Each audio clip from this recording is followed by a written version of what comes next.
Let's see this question. Match the list and select the correct option. A side हमारे पास centrioles और cilia and flagella है. List 2 consists of 9 plus 2 arrangement, 9 plus 0 arrangement, cellular movement, cartwheel structure. देखिए, जब हम लोग cilia and flagella के बारे में पढ़ते हैं तो वो जो है वो माइक्रोट्यूबुलर अरेंजमेंट जिनसे वो बने हुए होते हैं, जो कोर, उसके कोर जिसको एक्सोनीम हम लोग बोलते हैं, वो स्ट्रक्चर, ठीक है, इनके केस में सीलिया और फ्लैजिला दोनों ही के केस में इट शोज 9 plus 2 अरेंजमेंट. कैसे?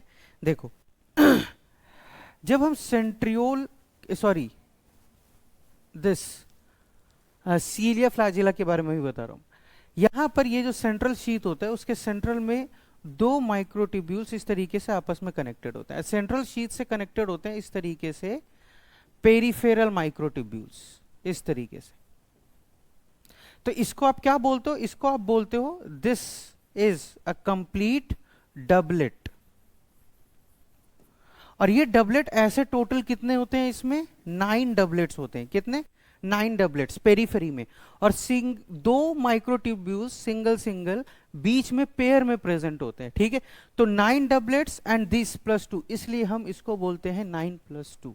तो 9 plus 2 किसके लिए हो जाएगा? सीलिया एंड फ्लैजिला के लिए. ठीक है, जब हम सेंट्रियोल्स का ये स्ट्रक्चर पढ़ते हैं तो वहां पे सेंट्रल पे माइक्रोट्यूब्यूल्स ना होके प्रोटीनिशियस हब होता है, एक सिलिंड्रिकल स्ट्रक्चर.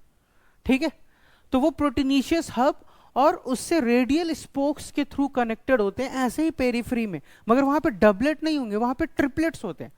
9 पेरीफेरी पे ट्रिपलेट्स माइक्रो.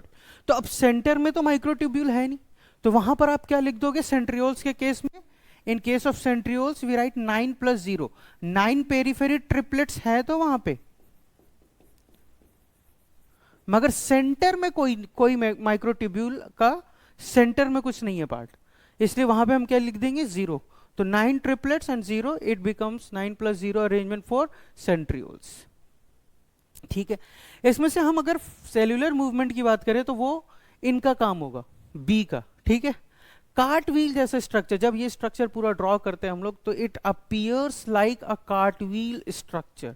ठीक है, तो ये चल जाता है फिर सेंट्रियोल्स के पास. तो Q and S is for centrioles and P and R is for B. देखते हैं A के लिए क्या है? QS और B के लिए PR. Option B.